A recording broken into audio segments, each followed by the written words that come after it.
we're back for another Dokkan battle video. Today we're going to take down the legendary Vegeta event. We're actually going to do two category teams here at once. Well, honestly, I did this unintentionally. I was just going for Worthy Rival, and we ended up knocking out the Gifted Warrior one at the same time. Now, Gifted Warriors, I don't think is going to be too bad.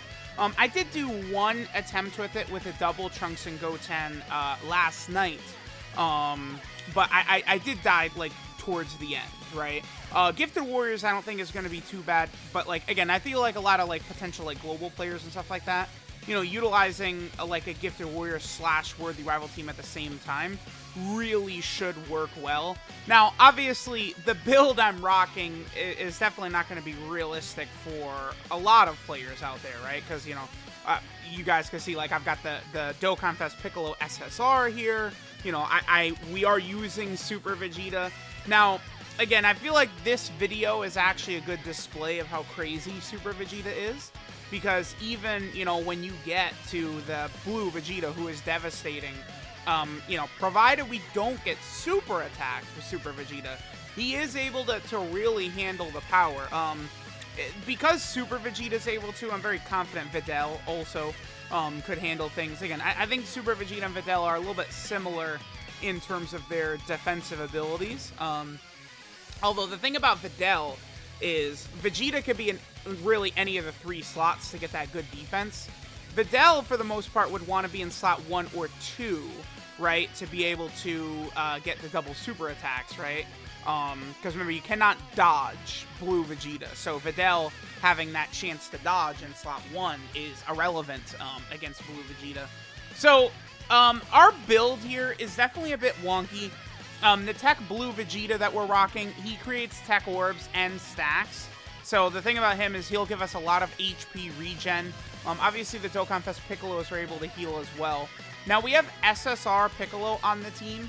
SSR Piccolo, he's not really that great, but for like just like a very specific type of run like this, he does work rather well. My SSR Piccolo has full additional, right? Because I knew, like, if I'm ever using the SSR Piccolo, he's not out there to do damage and shit like that. He's here for this type of run, right? To no item, like, you know, one of these long events or something like this. Now, the reason this run really wasn't that bad, this took one try. And the reason this isn't that bad is because Piccolo has the strongest ability in this game, which is not defensive stacking, it's the Scouter, right? So typically, there are some turns where I did have to, like, lose one of the Dokkan Fest Piccolos, unfortunately, but really, it's just a simple matter of keeping Dokkan Fest Piccolo on each rotation, and Vegeta can never catch us, right? If you can't get caught by him, right, you know, with a super attack on an unexpected unit, then you're good. Like, there's not really too much to worry about. Again, because what makes the Blue Vegeta at the end so devastating, right, is he hits you with that super attack, absolutely, like, completely neutralizes your defense, and then you're in a very, very tricky predicament, right? But that's not really something that we have to be concerned about here because of Piccolo, right? Like, we can always put ourselves in the best position to survive. Ki definitely can be a bit of an issue. I actually probably misplayed a little bit in that I ended up leaving the GT Vegeta for a while. Like there's many turns coming up where GT Dokkan Fest Vegeta is on rotation with the Tech Blue Vegeta, and several turns I was sort of anticipating, okay, like Blue Vegeta gets way better defense and stuff like that. If he's getting Tech Orbs, I'll be good to go. But all that ended up happening was Blue Vegeta was creating his Tech Orbs only for GT Vegeta then to transform those Tech Orbs into Rainbow Orbs, right, which was an issue. This video also, when I argue GT Dokkan Fest Vegeta above Dokkan Fest Goku, like, this type of run is exactly what I'm thinking of. Dokkan Fest GT Goku, I think, is probably better than Vegeta on a GT Hero team, but outside of the GT Hero team, Vegeta is superior, right? And it's like, that's like one thing that a lot of people, I feel like, fail to understand about this game at this point, right? Especially because I think of, like, all the people saying, like, oh, well, like, Tech Gogeta, like, he's meant to be used with SCR Vegeta, and that's not actually all the way correct, right? Because they're on, each of them are on like 10 category teams or something close to that, but they're only on like 4 teams together. They got like 6 teams they're not on together, you know, and one of those teams, Otherworld Warriors, is one of the missions here for this legendary Vegeta event, right? So it's like, yeah, they're great next to each other. They're perfect partners, but you can't do that in every single run.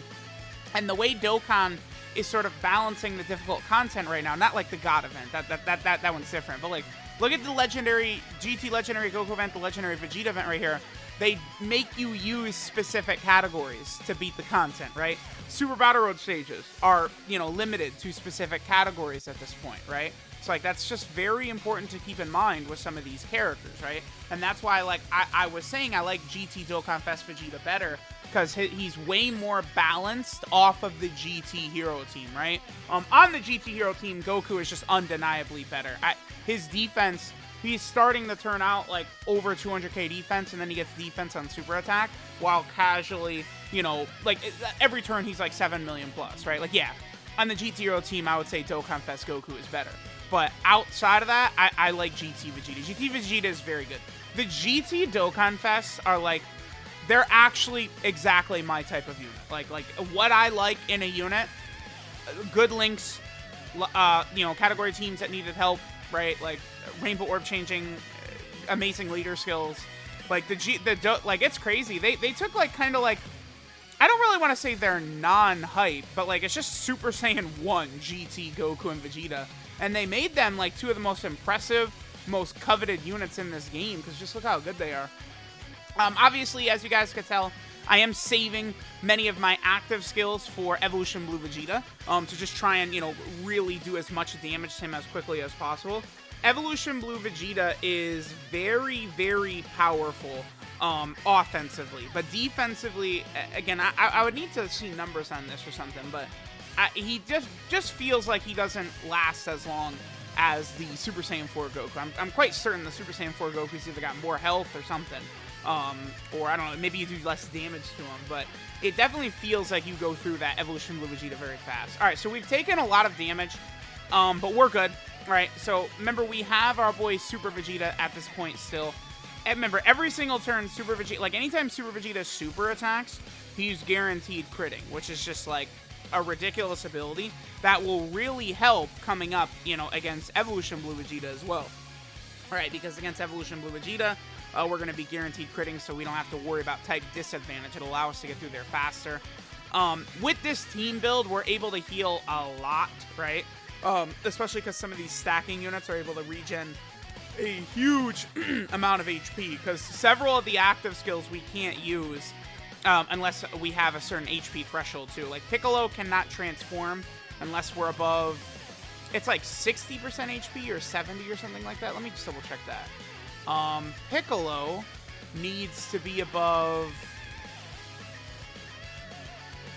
70% HP in order for Piccolo to transform, right? Which, I mean, that's a lot. Vegeta needs to be above 50% HP for him to, you know, use his Super Vegeta active skill. And then, of course, you know, like the GT Vegeta right here, you know, we can just pop his. Now, see, this is what I'm talking about. I was devastated because we would literally be at full health, but GT Vegeta cucked me so bad, right? Because remember, the way this blue Vegeta works, let me look this up. Let me read out his, this blue Vegeta's passive.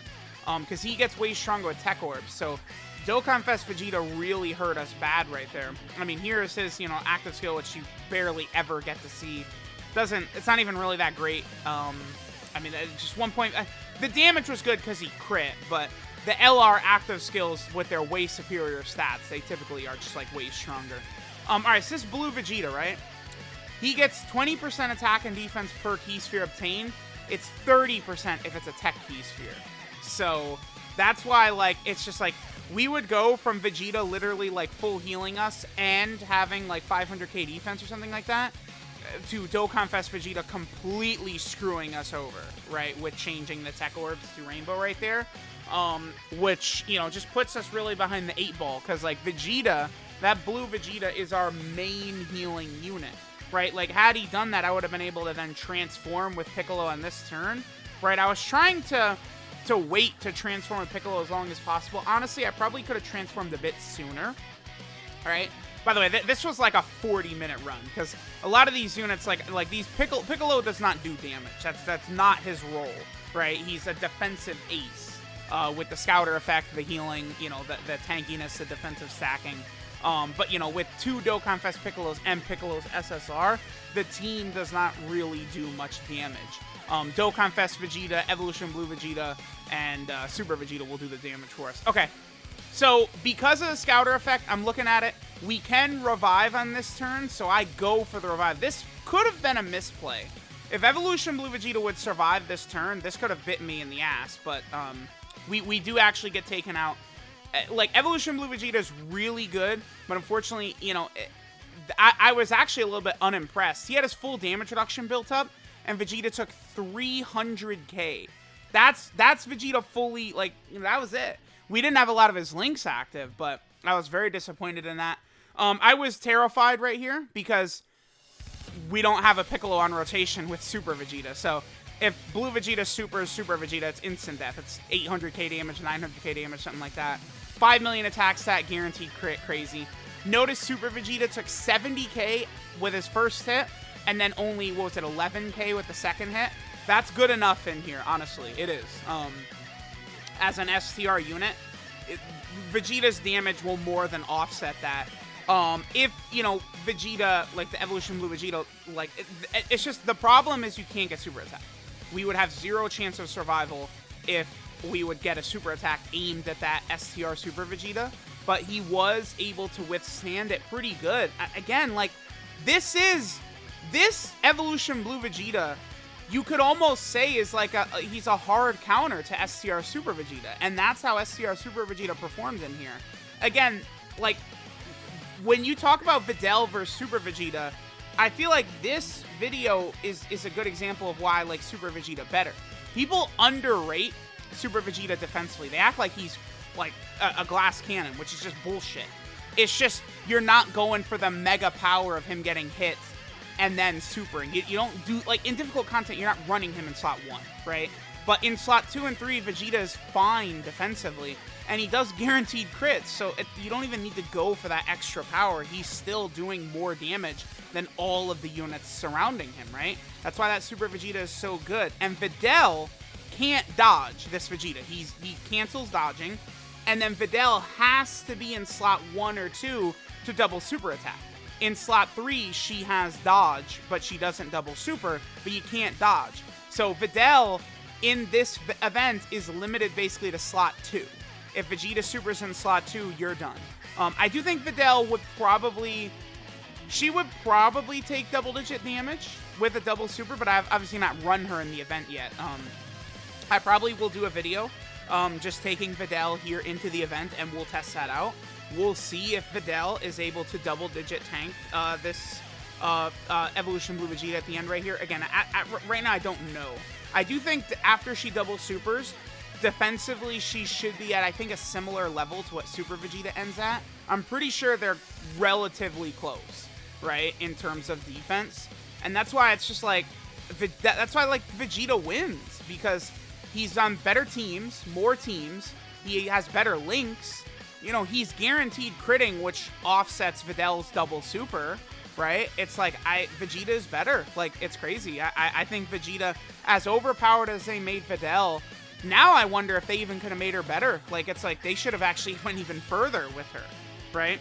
But, I mean, you guys know what I'm going to say with that. If Videl, literally, you just tack on, like, Videl giving all allies 2 ki on her passive or something like that, she becomes way better. Like, that would help her so much. But that, her link set being a problem, it is a problem. That's valid, right?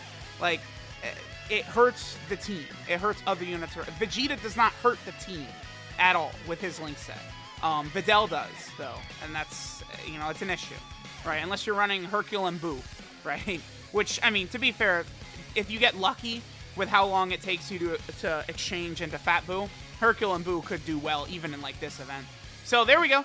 There we did. Remember, this team build is 2. This is Worthy Rival and Gifted Warriors. I did that unintentionally, right? I did not mean to knock both of them out at the same time, but we did.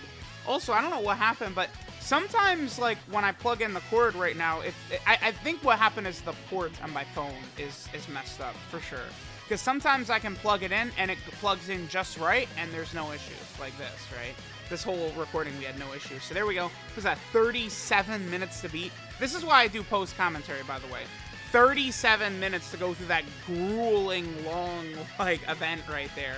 Like, nah, I'm good. It's like, and then, if, you know, 37 minutes, you get to the end, and then Vegeta's just like, I'm gonna super attack Super Vegeta, and GG, you're done, right? Like, that's exactly how it's gonna go. Alright, so we have, what? I think 3 more categories to do. Attained Evolution. We have, Otherworld Warrior, and Join Forces. Otherworld Warrior is the one I'm a little nervous about. I don't know, man. I really wish Gogeta had a 10-turn Scouter effect like Super Vegeta. This is an event where that does matter. And, like, though Angel Cell and Angel Frieza suck. Like, I don't know if I need to link level them or what, but they get crushed in here. So I'm going to go back to the lab for Otherworld Warrior. I don't think Attained Evolution or Join Forces will be that bad. But, you know, whew, dude, Otherworld Warrior, you know, it's like you've got some good units on there, but Angel Cell and Frieza, them being bad in here, hurts quite a bit, right? So, let me know what you guys think. Thanks for watching, and I'll catch y'all next time.